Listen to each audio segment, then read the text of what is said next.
online games panel here at PAX East 2015. Clap, please. There we go. Awesome. So, how many of you have gone to one of these panels before? That's awesome. I love seeing that. Even this guy's been here before, as a fan, of course. So this is pretty interesting. I don't know if you guys have noticed, but MMOs are sort of at a crossroads. As an industry, as a genre, they're completely different now than they were just 10 years ago when everything was trying to piggyback off of the success of something else. What we're seeing now is a complete revolution of the genre where people are combining online, offline play. You've got completely different systems, you've got expansions, you've got free-to-play, you've got subscriptions, you've got games that you think are going to be successes failing and games that you think are going to fail being successes, and nobody can predict what's happening. However, there are a bunch of people still making games that are trying to predict what's going to happen, and that's who we have here today for you. So let's do a little introductions, and we're going to get right to the initial statements from our panelists, and then while they're doing their thing, you guys can line up behind this microphone over here if you have questions for any of these guys about their genre, about the games that they're making, about the games they've made in the past. So let's get right to it. First, oh man, I'm going to screw up your name because it's... Wait, no, I'm not. Okay. So, Adam, I screwed up the first name. Adam Hetenyi. Hetenyi, I did it. Okay, Adam Hetenyi is a senior game designer on Trove at Trion Worlds. There we go. Sorry, pause for dramatic effect. No, not yet. We're going to get down this way first. And then we've got Chris Roberts, the founder of RSI on Star Citizen.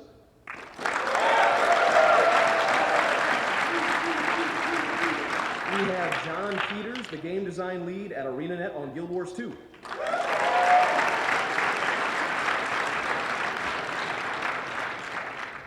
And we have Richard Garriott, Lord British himself, the founder of Portalarium, Shroud of the Avatar.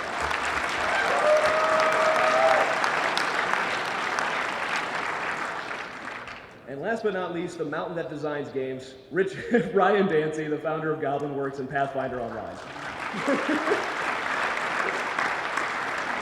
You can't see it, but he's really tall. Okay, we're going to start down here with Adam. Adam, why don't you tell us where you think the genre is headed and how your game and Trion Worlds fits into all that? Sure, I'd love to. First off, I want to thank all you guys for coming out and hearing our amazingly accurate, I'm sure, predictions of the future. It means a lot to us for all you guys to come out here. So yeah, I'm Adam. I work on Trove. That's my project. It's probably the most fun game you've never heard of, would be my guess. It's the best sandbox game out there, and I think that we do two main things that are kind of predicting the future for these types of games. One of them is really rapid updates, right? So we patch every single week, rain or shine, and every month and a half we put out usually a big feature. So the speed of updating, I think, is really where games are going. It's not going to be about really huge patches. It's going to be about treating your game a little bit more like a television show as opposed to a cinematic film, where you're giving somebody a hit of new entertainment, new content every week, every 2 weeks. Very episodic nature. So the second thing I think that we do that is kind of going into the future is a really strong emphasis on user-generated content. So most of the assets in our game are made by our users. They use voxel editing software that submit their creations to us. We look through them, we accept the ones that are good, and just put them straight into the game, give people credit, their names are on their creations.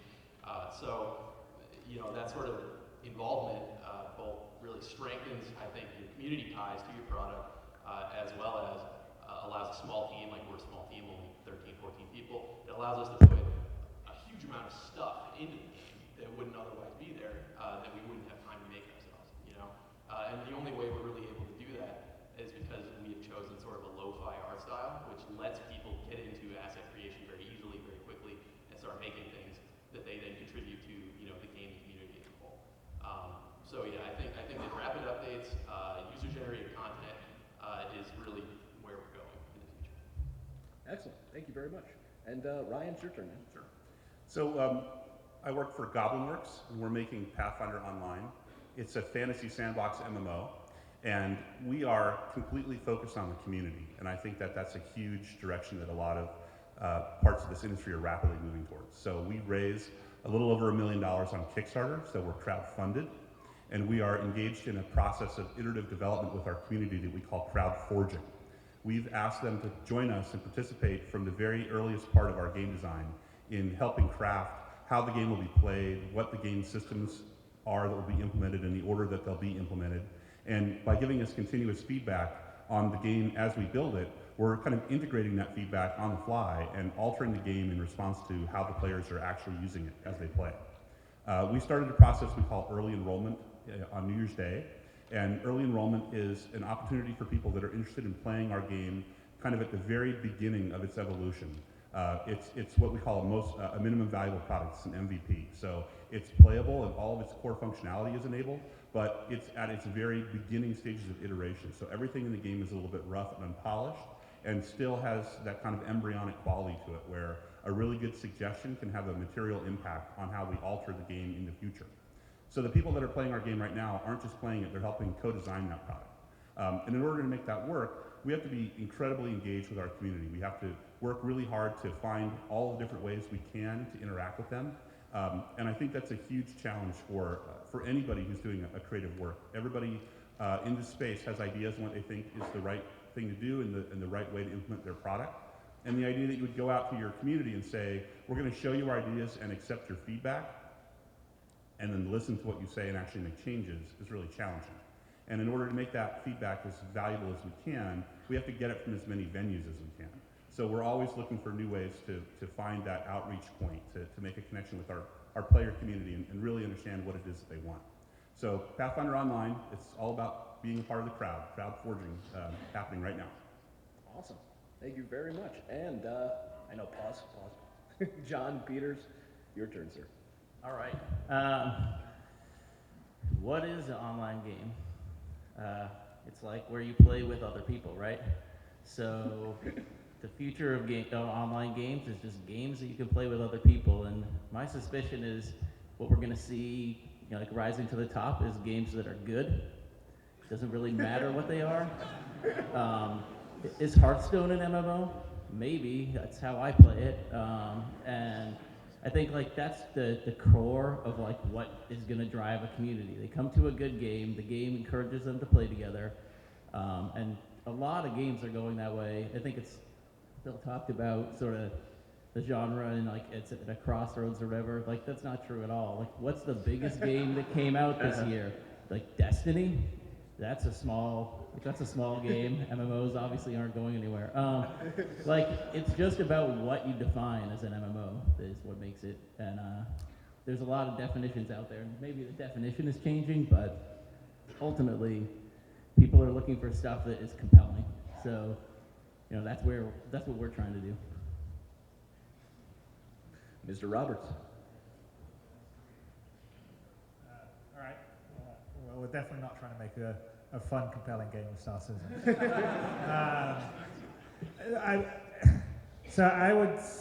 I would say that a lot of what everyone's been talking. Obviously, I think a lot of people are going to say kind of all of the same things. I would say that I think one of the trends that I see, and we're definitely trying to do it, and I would say that other people are doing it, is to sort of like not look at an MMO in the traditional fashion, the way that people have looked at, say, originally Ultima Online or EverQuest, and then sort of World of Warcraft, in the way that you can sort of play at different levels and do different things. So you can play with a large group of people, you could play with a small group of people, or perhaps you could even just wander around in the world yourself and interact with other NPCs and potentially interact with other players, but as a sort of more solo experience. I would definitely say that kind of freedom, the more sandboxy side of stuff is, I think, the future. You're seeing it a lot in general, in games in general. If you sort of see, games that people have been excited by and what's really sort of taking hold, like Grand Theft Auto 5, which, I guess Grand Theft Auto 5 Online is kind of an MMO, but it's a very sort of open world sandbox. Do what you want, play with the play style you want, and in the sort of an immediate fashion where you can sort of share that experience with other people. Because the world today is sort of changing to a much more immediate sort of real.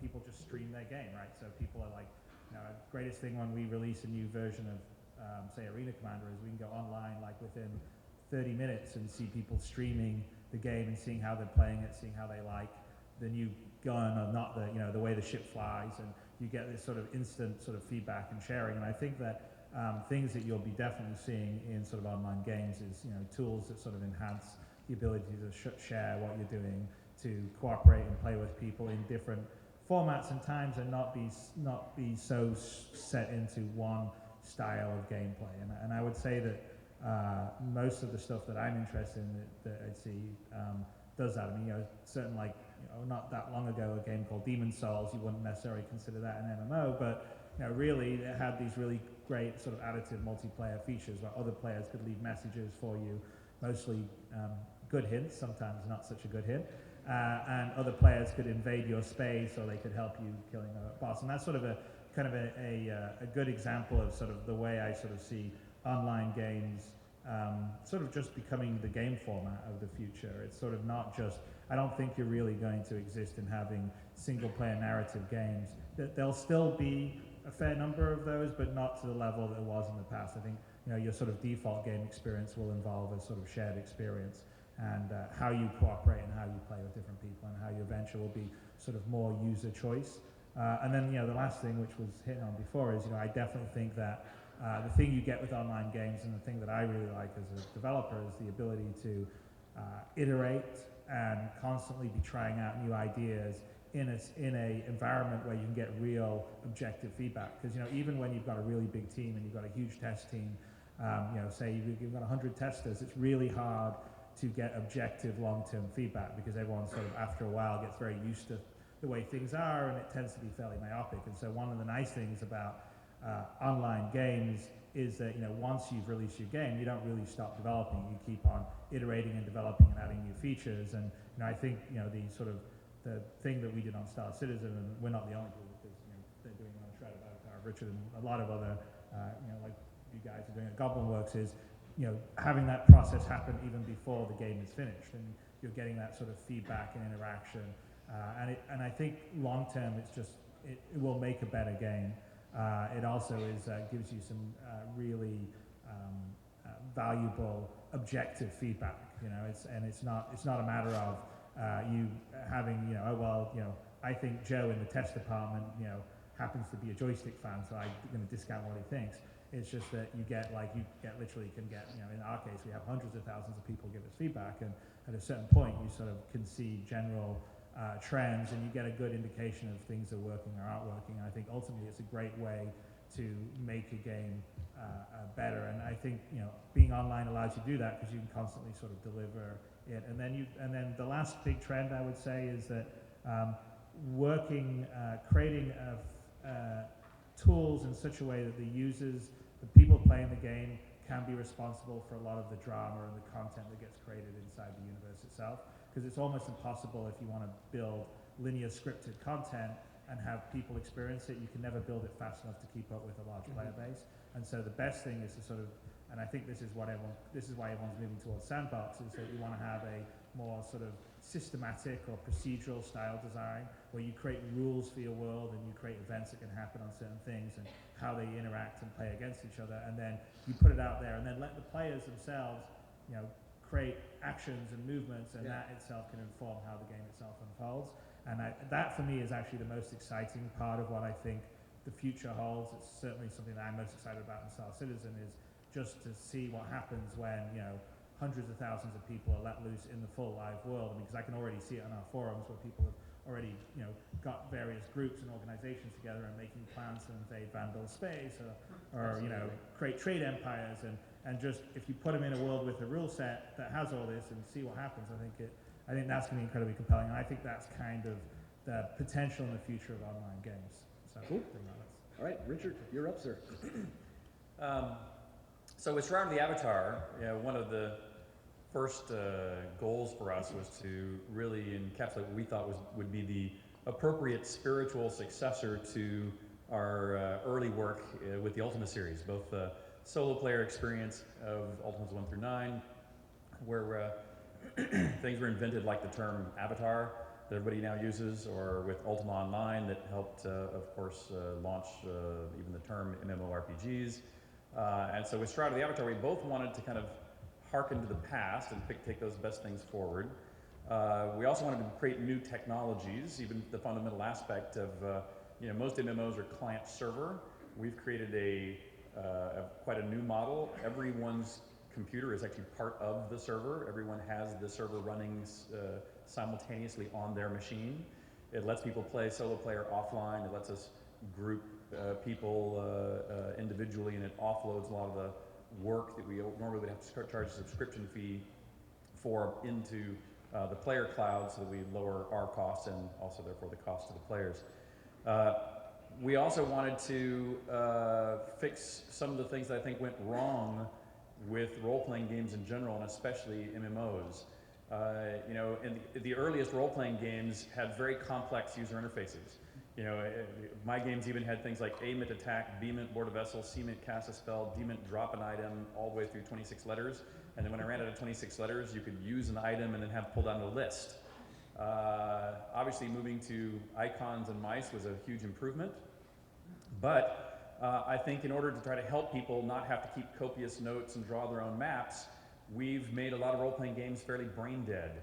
I actually think that what I would describe as the usual experience is you spend an hour in a character creator because you don't know if you get a chance to do it again later, so you spend an hour doing that before you ever play the game at all, which is wrong. And then you sit down in the world, and it might be beautiful, but then you see exclamation points over all the people you need to talk to. You click on all the things that wouldn't piss them off to get things in your quest log. You then click on the first thing in your quest log, you see an arrow on the map, you follow the arrow on the map to your destination, and you repeat and you repeat and you repeat through a series of level gates to explore the territory. I think that whole description that I just made is wrong. But I think we did it in an attempt to help people and expand the audience, but I think we've underestimated the intelligence of our audience. And so one of the things we wanted to do was replace those tropes with at least a new attempt at tropes that may or may not be better, but we hope that some of them are.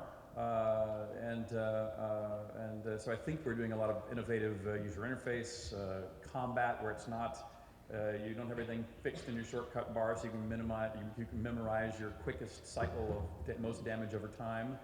It's something you have to really pay attention to. We do also believe in things like user-created content. We believe in letting the community in early and often, as my colleagues do.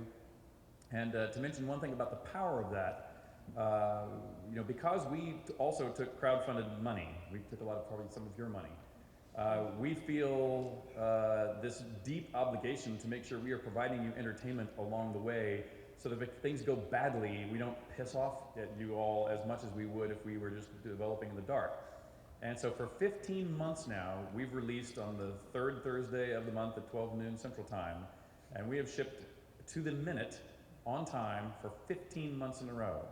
And since the third week of November, the game has actually been live 24 hours a day, 7 days a week, and these servers in all 15 months of publishes and all 4 months of full-time service has crashed exactly never. And if you contrast that to a lot of the big releases that have come out in recent weeks, much less years, these games are very big and they're very complex and they're very hard to keep stable at all, especially during those launches. And I'm, knocking on wood, but very proud of my team that I think because of this iterative process, because we are truly agile development, which people talk about a lot and rarely actually do, because we have all of you in there with us on this journey, it allows us to make fewer mistakes, respond to your needs, and make a game that I think will be more fun to play and technically a better, more efficient service for you as well. Richard, I actually just got a tweet that says the Shroud of the Avatar servers just crashed. So. Sorry. Okay, if you guys if you have questions, go ahead and start lining up now behind the microphone. Garriott, our man right there in the blue shirt, he's going to be standing there too. If you start to kind of run on and go too long, because we know it's awesome being up in front of the microphone, he'll tap you on the shoulder. Just try to make your questions short, just one, so we can get as many people in as possible. You got a question ready to go? Yeah. Well, screw it. I had a bunch too, but you go first, man. Can you hear me? Yeah. This question's for Richard. I'm curious, what are some ways that you're going to challenge the player's intelligence? And so, for example, you know, in contrast to, I'll use two things, conversations and combat. You know, when you get to menu-based conversations, were done to reduce complexity both from the code standpoint and from you, the player standpoint. But to me, honestly, I had a very fond memory of name, job, health, buy, and one special keyword that used to be in the middle Ultimas that you actually would type. And in Shroud of the Avatar, you can walk up to a bartender in a pub and you can say the following complex sentence entirely. You can say, hello, my name is Richard Garriott. What is your name? I'm interested in an alcoholic beverage. What types of beer do you have on tap? Return. And he will say, hello, Richard Garriott. My name is Thomas, the barkeep. Yes, we serve ale, and here, I'll give you a bottle. And so and we're not doing it by full sentence parsing. We're still pulling keywords, but we're doing it in a way that means that we can bury true clues to where if you're told to go ask the woman about the red dress in some city, it's not ever going to show up on a menu anywhere. You have to literally remember that or make a note or read in your journal. And there's no quest log. That's up to you to decide what a quest even looks like or feels like and suss that information out of conversations or other parts of the world. And how much in combat, as opposed to having a shortcut bar with preset skills in it, we're using a real-time, more like a card deck dealing system, to where even though I might know how to do archery and swing a sword, if I'm playing the role of an archer in this group, I'll go back and build a deck out with those skills that I want to think of during combat that will show up based upon how I've prepared my skills for that particular journey. Thank you very much. Sir? Mr. Roberts, what is your crowdfunding at right now? And second part to that question is, why isn't everybody else crowdfunding right now? I mean, if your game is worth playing, why aren't we just giving the money straight to the developers? What? Okay, I didn't hear the last bit of the What was question. your question? He's just saying, I guess, how, Why is crowdfunding so big right now? yeah, crowdfunding, and why not just Why is it cut the big? publisher out completely, right? And give the money right to you guys. Well, yeah, isn't that what crowdfunding is doing? From my standpoint, I think that the attraction, because I also back plenty of other people that Sure. crowdfund, is that it's nice, if I put my gamer hat on, I think it's nice that I get to pick and choose the game that I want to see happen, and I also like, obviously, I make games, so I sort of are into the making of games, but I definitely think there's people that don't even make games that like to know about making games, right? There's people that watch movies that like to watch the behind the scenes on the end of the DVD, and I think that there's something really special about the interaction that you can have between the people making the games and the people playing the games as you're making them that can make a better game. I've never made a game this way before. All my old games were done the traditional way in the publisher system. But for me, it's way more energizing. It's way funner. I don't know what. There's a weird feedback loop there. The rest of the panel here could answer on it. But for me, I actually prefer it as a development methodology. I like being open. I like sharing things that we're excited by. I like getting the feedback, it feels more immediate and instant and closer to what today's world is, which is today's world is much more shared and instant and immediate. And I sort of feel like it is one of, I'm not saying it will be the only way, but it will definitely be one of the major ways that games get made in the long run. That's actually cool, because I kind of want to hear what John and Adam have to say, because they're with traditional publisher-developer situations. We'll start with Adam and go to John, and then Ryan and Richard can chime in too. So yeah, Trove is not crowdfunded, and we are a publisher, but we get a lot of the kind of benefits, I think, that you get from crowdfunding. We did like an early supporter program, which we got a lot of good response to, and I think speaking of what he said, that one of the primary benefits is the sort of immediacy, your connection to the customer, connection to their feedback, and their involvement in the development of the project. That to me is the most valuable thing from crowdfunding, and for indie developers and small teams. Obviously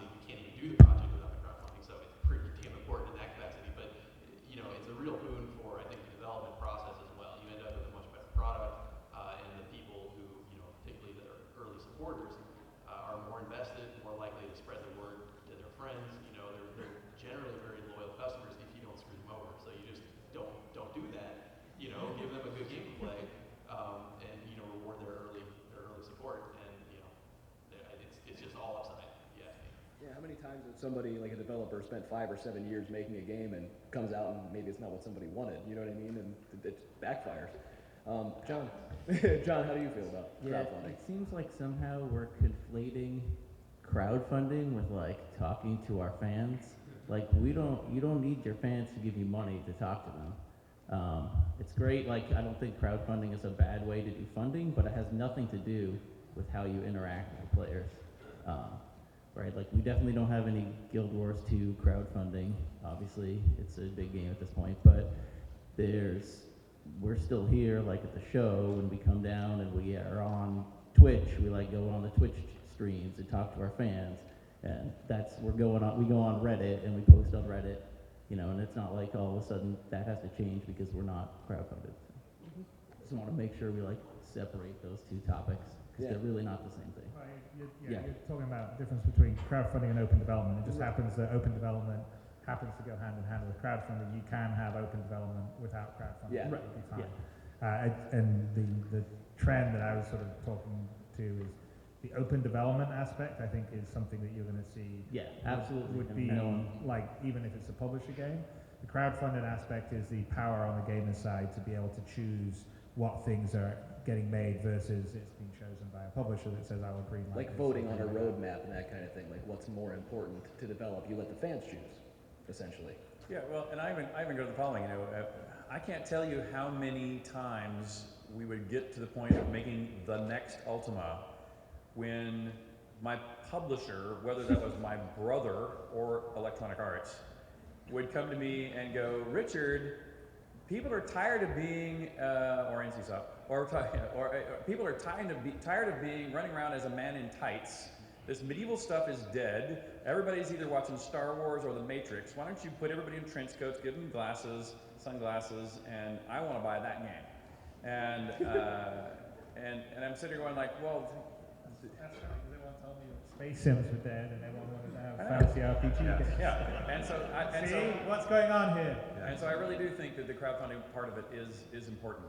You know, when I have any of you call me to task, you call us to task. We have actually this phrase: "Please don't lawyer us, bro," because people will go through the minutia of what we've ever said online or presented in a document anywhere and go, "This is what I paid money for. I bet on this because you said it was going to have pink hats and you're giving me blue hats. I want the pink hats you promised me." And I'd much rather have that because at least it's people who care and are playing and did at least buy into something that we were actually talking about doing, even if we might disagree on some of the little details. It is such a breath of fresh air not to have to argue with people as to the fundamentals of is your game worthy. Mm-hmm. Ryan, do you have anything to add? Yeah. So I want to make a fantasy role-playing game, massively multiplayer, and nobody in the industry, none of the people with the money want to fund that game. If it wasn't for crowdfunding, games like the games that I'm making, that Richard's making, would not be being made, right? At the end of its cycle, it was costing over $150 million and 5 to 7 years of time and a team of 500 to 1,000 people to make a AAA theme park MMO. And they didn't recoup their investments, and so nobody will fund them. So if we want to keep making MMOs, we have to find a new way to do it. And the success of being able to crowdfund an MMO means there's going to be new MMOs. Because if there wasn't crowdfunding, there wouldn't be any in development right now. That's the difference between crowdfunding and not crowdfunding. Next question. Hi guys. So my question is mostly open to the whole panel. I don't know, one or more of you might feel more comfortable than the others. But so I think at the end of the day, when you guys are talking about trends, has kind of been feedback and rapid response. And one of you mentioned the kind of rapid update trend. Another mentioned the streams, looking at the feedback on the streams and getting like the more rapid feedback. I'm kind of wondering, when you combined the more rapid update model with the more rapid feedback model, so you're getting very rapid feedback, very rapid development, if you guys as the receiving end of that feedback are seeing any new types of insights, any new types of dynamics that creates. I actually kind of want John to start off with that one because you guys did the whole thing where it was, you know, new content every 2 weeks for like several months at a time, right? 6 or 7 months. Yeah, yeah. So why don't, I mean, you have a pretty good idea Sure. of that. I mean, not surprisingly, it creates a little bit of entitlement, which is fine, but it's true, like, you know, and that's a thing that is, we're fine. People are, I think everyone here is happy to live with, because we know that there are people that are excited about the game. But it definitely, it's a much more difficult process than what we've ever done before with a live game, simply because this feedback isn't always from people who are developers. They don't understand that sometimes like a thing that sounds like is easy is actually hard. Sometimes a thing that sounds like is hard is actually really easy to do. Why did you give us why did it take you a year to fix the camera? Well, 3D math is really hard and cameras are really hard, right? Like, but you guys changed this skill in 1 minute. Well, yeah, it's like a number in a database, and they just don't understand that, and that's fine. But it definitely creates a lot of tension, and so you have to work really, really hard to kind of keep in communication, be open with those people, explain why these things take time, explain why these things don't take time, explain what things you're capable of doing. So it's a lot about just being upfront. That model has created just a need for communication, I think, basically. I would ask a question. Your question's more about like what new sort of things can happen in the game because of this loop, right? Not so much what are the challenges of having that constant feedback. Yeah, my question was more just how it kind of changes your dynamic as developers, and like, is there a new type of insight? Like, is there something like that you wouldn't, some sort of feedback that you wouldn't actually be able to access? Some type of development that you wouldn't be able to do. Well, okay, yeah. So the positive side of it that I would see is that you can react. Like if you're on a much faster like content or patch cycle, and you're getting immediate feedback, you can actually react in sort of, you know, maybe not exactly real time, but very close to real time to what the players are doing, which means that your experience that you can sort of game master for the player base is much more reactive to what they're doing, right? So it, you know, could be more akin to, you know, an old school dungeon master playing D&D, seeing what the players are doing and then riffing off them and working with them. So that's what I actually think the potential of the instant feedback and the quick drops and everything, and that's definitely what we're planning to do on Star Citizen. I'm pretty confident Richard's exactly on board with me on the same side, because we've sort of talked about it and kind of what the sort of things that we think is cool. But that's what's exciting to me, because like for what's exciting to me is the energy of the player base and what they do and the groups, and you sort of see stuff, and I can see it all the time because I look at the Shrouded Avatar stuff, and they do their community videos, and we have the same. Like we have some people that do this, you know, amazingly. They take the assets out of our builds and they put these. Okay, this is what it's like to be a pirate boarding a ship, or this is what it's like to scavenge stuff. And you know, even on our development side, you know, we're working on these systems, but I can almost go, yeah, look at this YouTube video. That's exactly the visual of what we're trying to design the system to be. And so it's a really incredible sort of feedback loop. And I think that the more sort of, if you can create tools that allow you to sort of change and edit stuff in real time, and that really works if you've got more procedural kind of systems. For like how AI sort of act, and you know, it can't just be just simple AI like tactical stuff. It's sort of more this meta AI where, you know, AIs have their own goals. They want to be the top dog pirate, or they want to be the best trader, and you have all these things that you can basically, as on the developer side, you can sort of take a few knobs, you know, turn a few dials, and add a little element in here, and all of a sudden you can do something that will react to something you've just seen the player base do. I think that will create an experience for the players that will be amazing, because then they'll be like, oh my god, you know, it's like all of a sudden my actions and there's a reaction to it, and it doesn't feel like you're sort of playing, you know, this, you know, that's the old theme park MMO kind of trope, which is like, you know, you build this content that's like really beautifully architected and scripted, but it's like, you know, it takes you so long, you know, you're not going to do another one for another year, and everyone sort of plays it and they go through it. It's why you see World of Warcraft. It's like, you know, the subs go off and then there's a new release and then it's back up to 10 million. Then everyone runs through all the content and then they wait around for, you know, 9-10 months and then they do it again. So I think the real possibility of sort of that real-time feedback is the ability to create the world in a way that it feels more alive and more reactive to the players, and therefore I think will be a much more sort of compelling and immersive experience. Anybody have anything else to add to that one?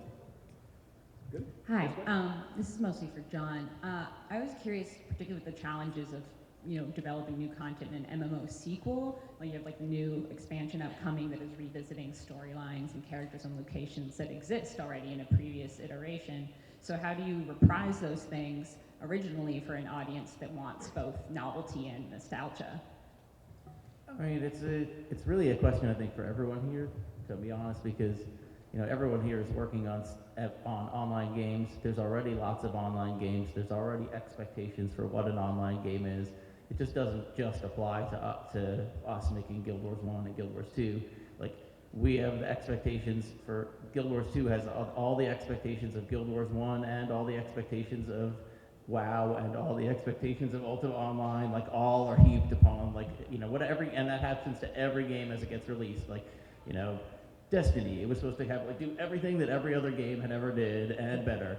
Like that's sort of the general feel, right? That like every game has all those things heaped upon it. And so what you have to do, at least I believe, is think about what you are trying to do and make the decisions that make, like, this is what we think is the right direction. This is what we think, the game that we want to make, the game that we think players want to make, and we've talked with them, and then you work towards that, and you have to accept when that's not going to meet their expectations and understand that because we're not meeting those expectations, we're creating new ones that you didn't think you wanted, right?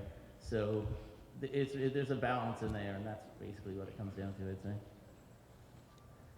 Anybody else want to impart on that one? Yeah, go ahead. I think that kind of ties in a little bit with the previous question, insofar as I think it's a lot easier to work on a game with many expectations as that. It's not nearly. It's not your mic. There's actually like a trash bin slowly rolling down the hallway.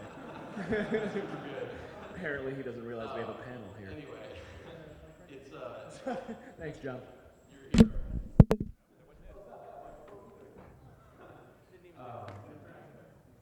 Anyway, there's a certain level of freedom that comes along with having fewer expectations and kind of being able to define your game in a little bit more of a vacuum, which is assisted so strongly by the rapid iteration process, right? Like the more quickly you're able to go from design decision to implementing the game and getting feedback, like the less time elapses there, the faster you kind of find what you're really trying to do, because you don't always know. It's like you have ideas of what's going to be fun. You don't. It's not always fun.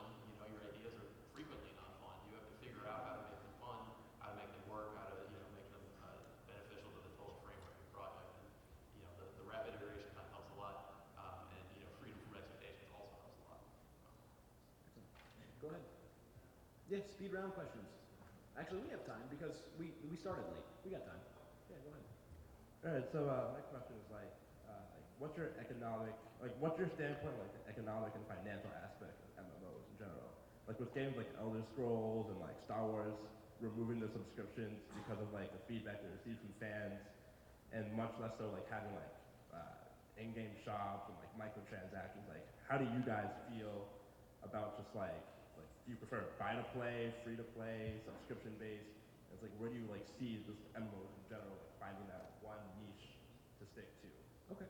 We can kind of start with Richard and just work our way down. Sure. So, by the way, I think all of those financial models are acceptable, and I expect you'll see most all of those continue to exist. But at least my feeling is that if we do our job right as developers, we get the costs of operating the business down as low as possible, so that we're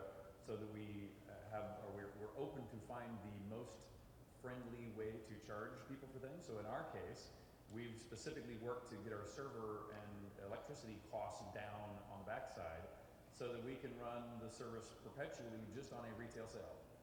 Now, as a business, we still want to make more money, and so we're happy to sell some larger pieces of property which have no real influence on gameplay to people who are willing to help support the development of the game as a attaboy thank you for joining us on the trip. But the one we're trying to specifically avoid is the Facebook era constant dribble of real money coins that has to take place to keep the gameplay going for you in any practical sense. So that's the only one that I kind of look at as maybe not, maybe evil might be overstated, but at least offensive, at least to me. Almost anything else, I think we'll still see a lot of, including subscription. I think is perfectly fair. So for me, the economic, I mean, well, I look at it two ways. One, I just like to be able to generate enough money to, keep the servers going and keep developing cool new content.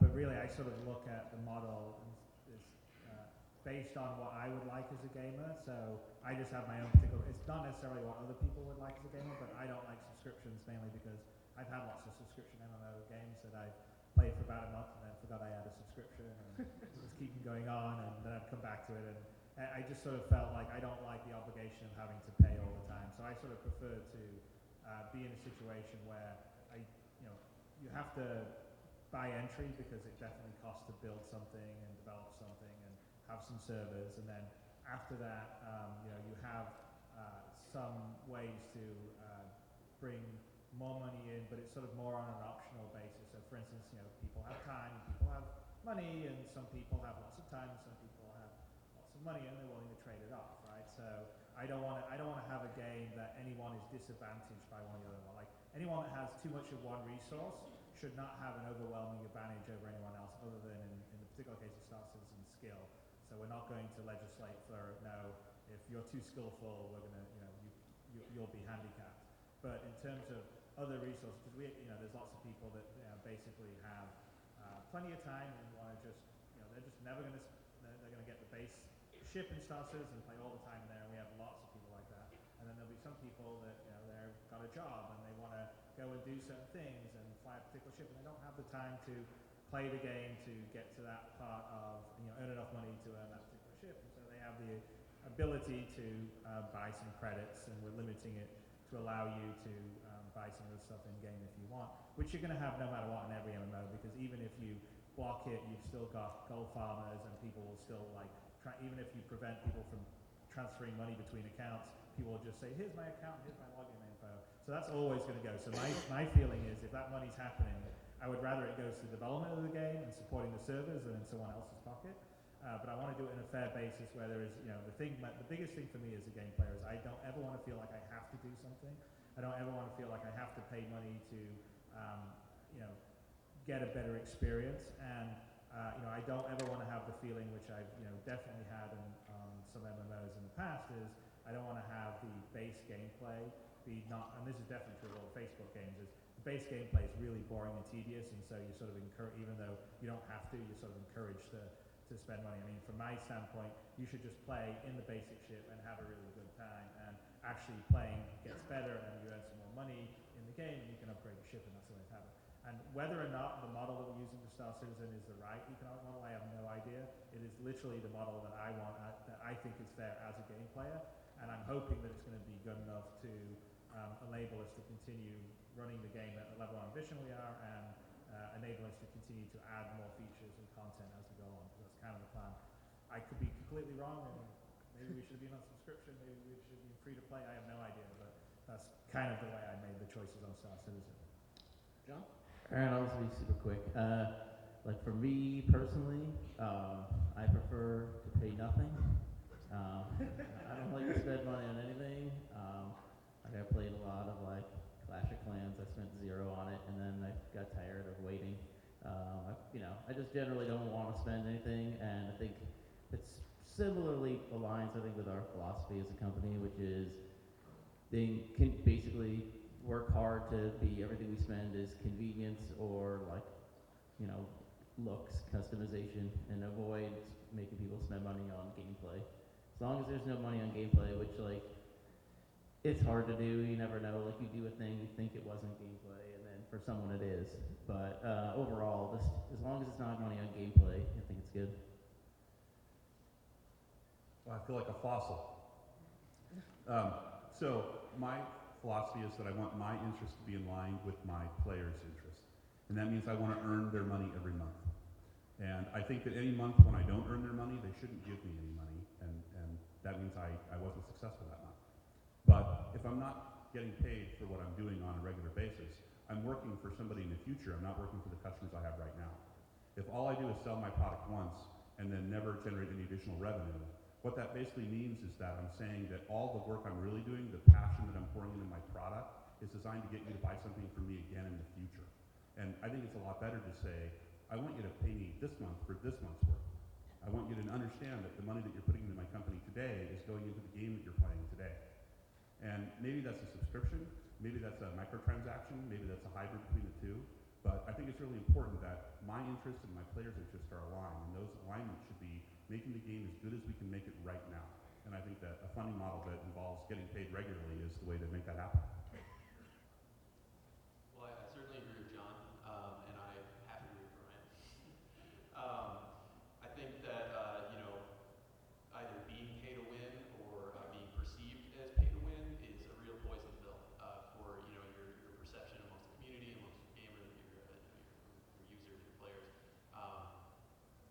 But, we all live in the real world, right? We got to make a dollar off this, like somehow or another. So, our game's a free-to-play game. We have the in-game store, and you're able to get sort of like speed-up type stuff, right? Like your crafting materials, things of that nature. But you can't get any power out of it. And that's the important part, So it is cosmetic, it's flash, mounts, wings, costumes, things of that nature, right? Where it's about sort of status and being, different, standing out, right? Spending money to do that, but. There's a corgi mount in Trove, just so you know. What's that? Corgis.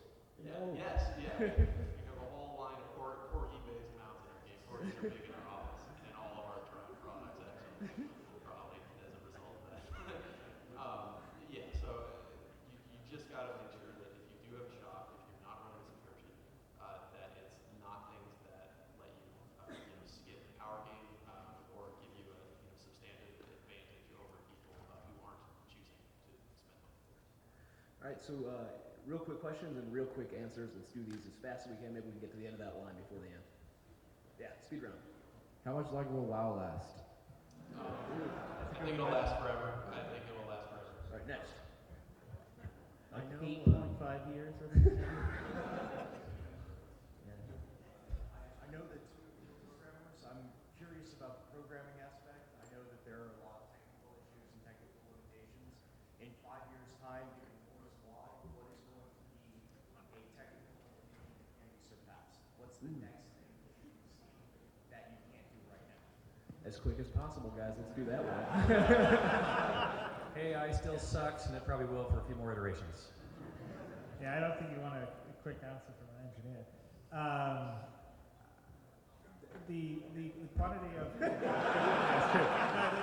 Anything that's the amount of players that you can simulate in real time in one place is by far the biggest technical challenge. There's a lot of things that are beyond just CPU power that hold you back. So the basic design of the internet itself is actually a real obstacle to that, and that's not as easy to fix. Things, obviously GPU, CPU increasing will be able to render more characters, but whether you can transfer that information fast enough, that's a pretty big challenge. There is definitely stuff which Richard's doing in the cloud, we're doing in the cloud, where if people shift to using more cloud-based computing scalability options, then there will be massive gains for it. So there's some really cool tech that like Google and even Amazon and everyone is working on to do that. And those are I think that's people embracing that and not designing the old way an old MMO was made with like metal in your own server room and figuring in a sort of more distributed basis, which again, you're talking about the way Shroud of the Avatar is distributing between all its players, are ways to get the player counts up properly in one area in real time in high fidelity. And I think that's a big engineering challenge, but you crack it, it'll be really good. And we know John's answer is math. No, it's ditto. I mean, it's like players in space, right? Like 300 players near each other. It's like 300 people sending to 300, right? So that's cool. 500 players is 500 players. Each one has to send it to 500. And I think, like, as Bill said, you can do the math after that. So. Right? I'm for the speed round. Speed round, okay. I'm a designer, you guys. Yeah, next question. So with the juggernaut like WoW on the scene, a lot of other MMOs come out with really strong communities on launch, but how do you plan on keeping players like to continue your game when WoW has so much time invested in it and so many people have friends on the game and have spent a lot of money with it? To get the mind space, how do you do that, Adam? You update all the damn time. No, I mean seriously, you want to be in people's faces. You show people what you're making as much as you can, right? You want to promote your own game as much, and that's something that I think a lot of indies run into the problem. Like they can create a fantastic game and have a real hard time marketing it because that's just not their wheelhouse. So in order to build that mind space, like Bill just said, you just have to be in their face. You have to be in their face, push grassroots, get people to recruit their friends. Come on, panelists, keep it short. Your first words were perfect. Okay, this is a question. As content producers, there's been currently a battle in the United States from the cable companies against, and with the recent ruling of FCC. How do you see this affecting online gaming in the future? The current keep the current net battle. neutral. Yes, keep the net neutral. Done. Yeah, keep the net neutral. Yeah. I was just wondering, what was like the biggest challenge you guys have had to like overcome as developers in general? Quickly. The biggest what to overcome? The biggest challenge. Oh. Just as few words as possible. Managing people. Meeting player expectations. Yeah, oh, that's a good one too. Good one. Yeah, I should be a developer. Giving a short answer.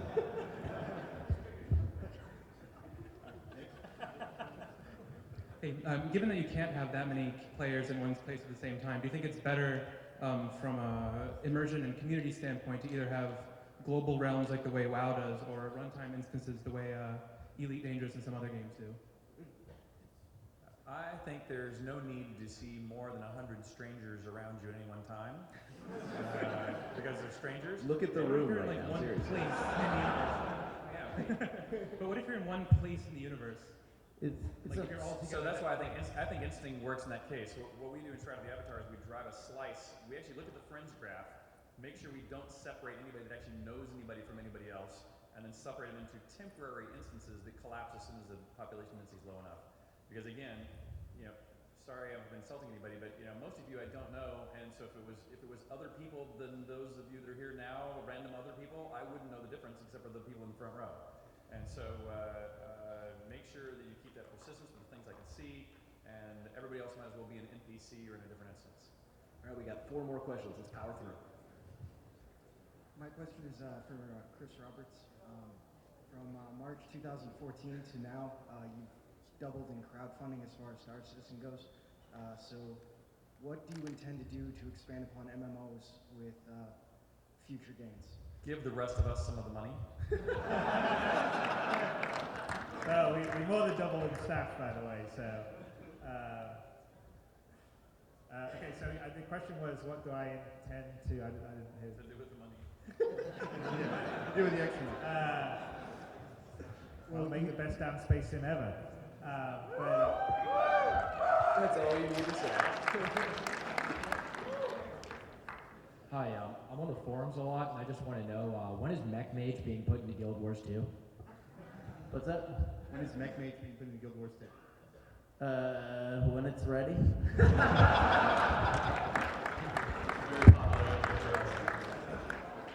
So you guys touched on this a little bit. Do you think MMOs are going to move past like traditional development, like content designers and environment artists, sort of creating quests and dungeons, and move towards like procedural generation and like systemic design?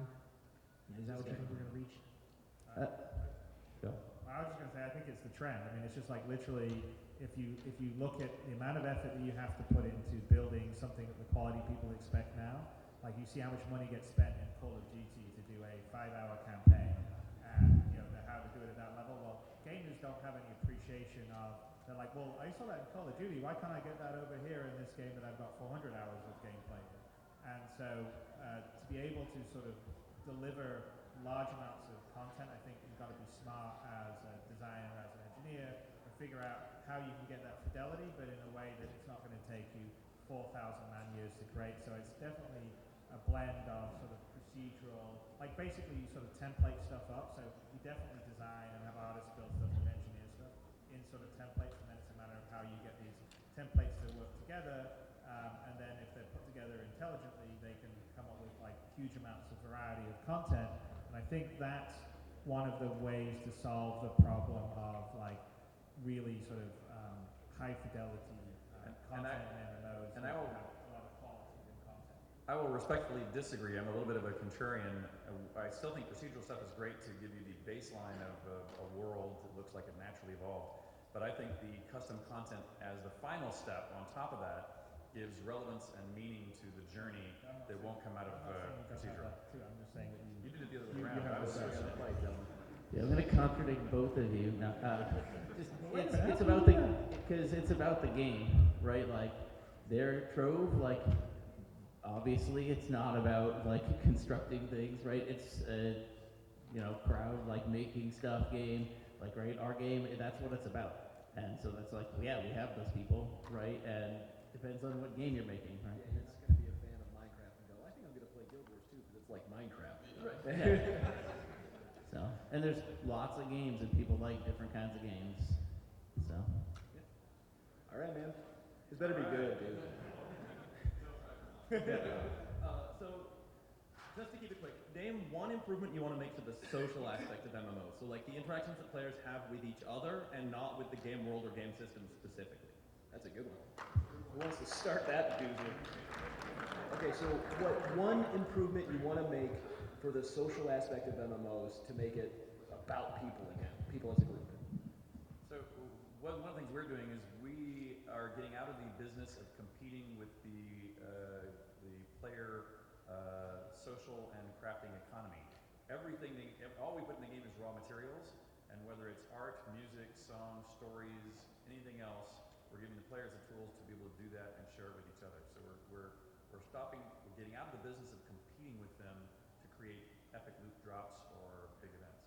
And I would say that what I'm interested in is finding a way for the players to communicate with each other in the game in a much more sort of real and emotional way. So like for now, it's always been, okay, I go in my chat window and I chat to you. But you know, even if you've got a Logitech webcam now, you can go in there and the Logitech webcam can put a silly shark face or monkey face on your face. So you can actually live track people's faces. So there's no reason with today's technology that I can't have my avatar, I can't be sitting at my computer with a webcam on me and I'm talking, and I'm taking my voice and I'm filtering it on the other side based on my situation, where my location is, whether I've got a helmet or not, and also animating my avatar's face. So when I'm talking to you, you're actually seeing my avatar talk to you versus seeing something in a chat window. And I think if you can manage to do some more of that kind of stuff, then you can have the sort of interactions between players and the emotion of it be stronger than has potentially been in the past. Richard talked about like the room full of strangers thing. Like everyone who's playing an MMO right now, like some of the people you're playing with were once strangers to you. So I think it's riding that line between making it so that you can interact with your friends and also still making you look for new people to interact with. That's probably one of the biggest challenges, I think. We're on a mission to bring back PvP in a meaningful and non-toxic way, in a way that is going to make people view it as a normal and accepted part of their game experience that they enjoy, because it adds so much risk and danger and interesting, meaningful human interaction in the game experience. You know, at first I disagree with Ryan, but I think about all the Dark Souls PvP I've done and how sticky and engaging that is, and you know the sort of good messages that go back and forth when you have a good match. I think you're probably right. You know, I mean that's sort of the competitive aspect of fair play and kind of being cool with each other. But cooperative, I think, is extremely sticky as well, right? And so in our game, people are in clubs, which are like our guilds, and they do these huge, collaborative build projects together. With different roles, like foreman directing the worker bees, who might not feel as creative or whatever. In terms of positive interaction, it's extremely strong. Like people feel really, really good about working together in these builds. Same with Minecraft and other block-related games. And so, in terms of cooperative aspect, I think that more and better ways to kind of share your creations and get those out through social media, stream your creations on Twitch, right? All that stuff, I think, will kind of push those things in a positive direction as well. All right, we're done, guys. I really appreciate y'all coming.